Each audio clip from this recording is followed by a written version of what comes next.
Jared Polin, FroKnowsPhoto.com, and this video is fun. It's about a photo shoot that I did that wasn't even supposed to be a photo shoot, but I just showed up, shot some pictures for fun, and actually enjoyed myself. I found myself smiling when taking pictures because there was no pressure. So this video is pretty much about talking about that, just going out and shooting without worrying about what it's for. So for instance, what I'm going to talk about in this video beyond going out and shooting for fun is what I actually did shoot for fun, and we're going to go over those images in a second. So my buddy Graham Colton was in town, and he asked, well, he played here at the Loft for fun. Then we went out to his show, and he asked me if I was bringing my camera, and I flip-flopped. At first I wasn't going to, and then I was like, okay, it would maybe be fun to just shoot because there's no pressure.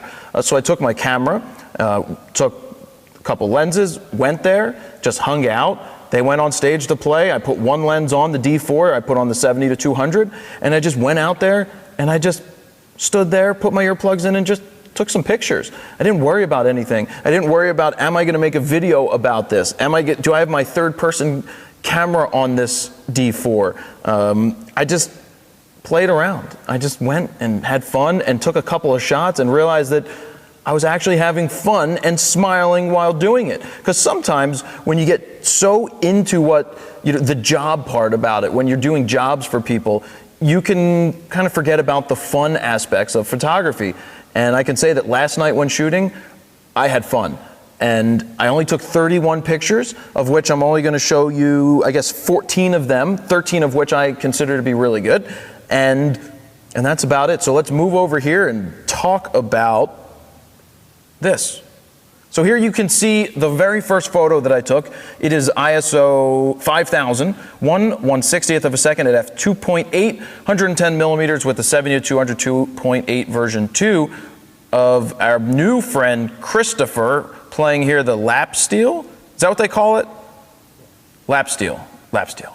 So basically I went into the crowd, there was no pit, and just stood there. I went up to where he was going to be, worked my way through the crowd, which so happened to be all ladies, so I can walk my way into the front and be like, look, I have curls. Will you let me in the front? I'll give you all the secrets to how curls happen.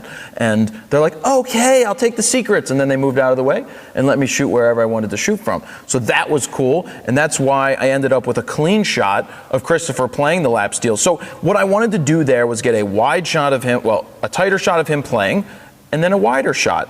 So here's the wider shot, but I caught myself.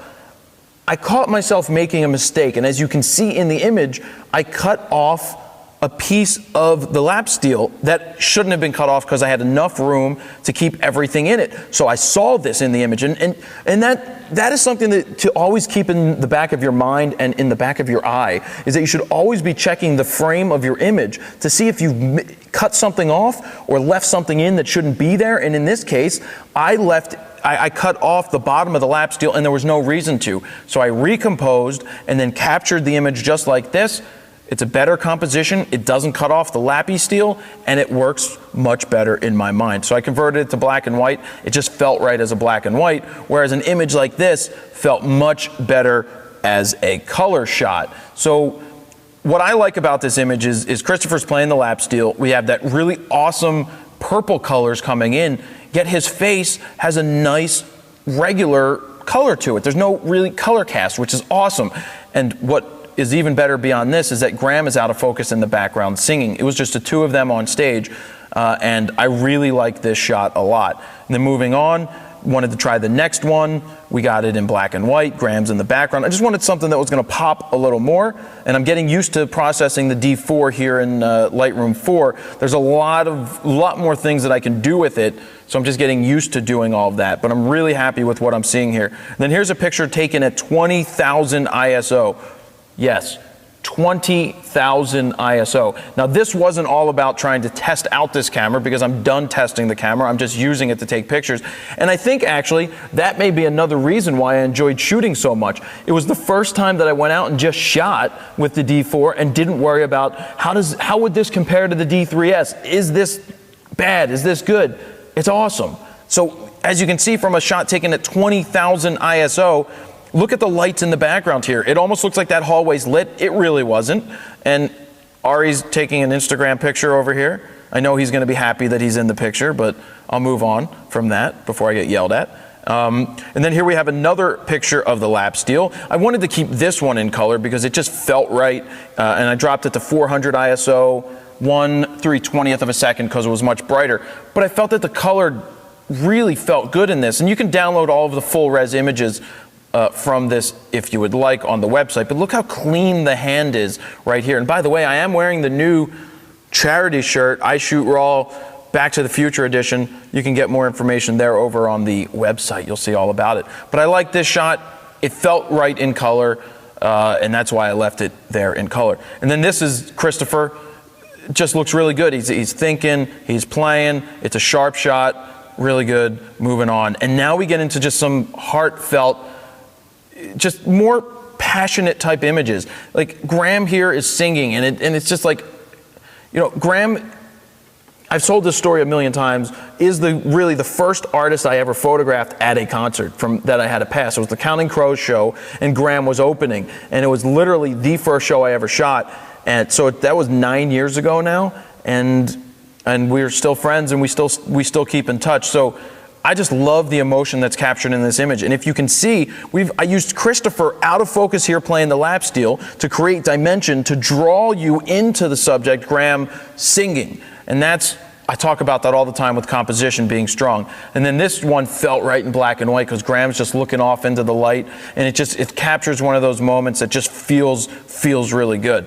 And the same thing with the eyes being closed. It tells a story all by itself. And then now I think that this is one of the strongest images that I've seen in a while that I've taken, and it's really great to go out and get this as one of the most solid images that I had from that night. And this is just I would call it a beautiful black and white image of an artist on stage, in this case Graham. As you can see, we've got the nice rim light over here in the back, and it's just a really solid black and white image where Graham is just up here on stage smiling and having fun. This is what you look for when you're taking images and they capture emotion. This is the emotion that you want to capture because it just tells a story unto itself. Moving on, while Graham is talking, Christopher's just hanging out, listening, what's going on, cool black and white shot. And then this was just a little different. I pulled in a little wider because he's now actually has his hand lifted. So those are the 13 images. And really, I just want to wrap it up with saying that it's fun to get out there and just shoot with no pressure every once in a while. And that happens for all of you guys. You can go out and shoot with no pressure. Just have fun. Don't always go out there thinking that, you know, I have to get that best shot. I have to do it this way. I have to do this, or I have to do that, or they won't be happy if I don't do this. Just get out there and shoot and enjoy it.